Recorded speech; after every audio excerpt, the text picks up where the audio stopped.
Hey, what's up, Street Talks? Eric from the Eric Street Photography blog. So let me toss another turbo thought at you. This notion is this: how far can you fly? How strong are you? And what are your limits? Test your limits, test your strength. So one of the reasons I'm really into powerlifting is I'm just kind of curious. I'm like, what is my body physically capable of in terms of my own personal physical strength?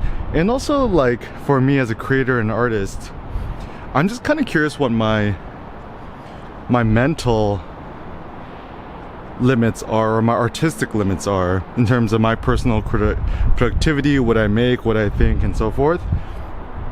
And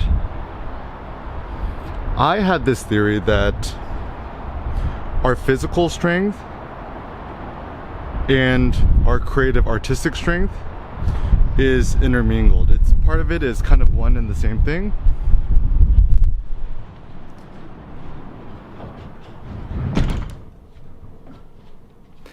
And knowing that the stronger you are physically, the stronger you could be mentally and creatively and artistically and so forth.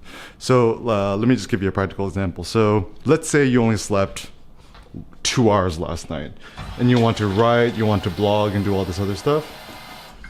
Obviously you're not going to have as much energy and power to do so, because as a creator, to be able to create or procreate or do anything, you need lots of physical power. And it's kind of this weird thing where people don't respect or give enough credence to physical power in terms of being physically productive as an artist. Or like another example, let's say you're a photographer and you want to make photos, right? So if you're like a 600-pound man with like 50% body fat and you can't even get out of bed.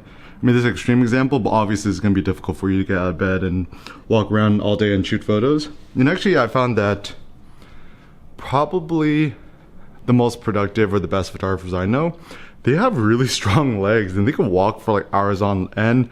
They generally tend to, be very physically fit and active. And also just kind of knowing that, you know, there's so much importance to our personal diet, like what we eat and stuff like that. But it seems that, you know, when we posit these kind of life goals for ourselves and whatnot, there's no real ultimate reason why we need to do what we need to do. It's just like we're just kind of following our own instincts. We're following our own gut.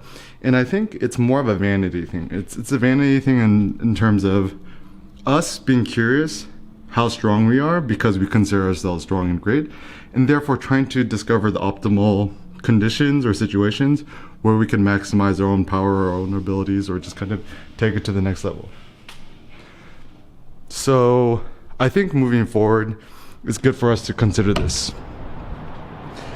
Devise these like arbitrary tests for your strength, whether it be physical, mental, productivity, whatever, and just kind of really try to strategize and optimize and create tactics to make this possible. So like, for example, one goal I'm just kind of curious, right? I'm like, how many videos can I make in a day? So, you know, shooting just 1080p, 60 FPS, keeping it simple, and walking a lot, thinking a lot, drinking a lot of coffee, and only doing things that I personally care about.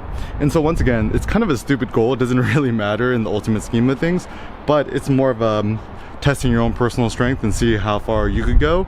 And once you could figure out what your personal limit is, then you could kind of figure out whether I want to continue to pursue that goal or whether I consider it not that interesting or worthy to me. So constantly devise new tests for your strength and see how strong you are. Thanks a lot for watching, guys. Peace out.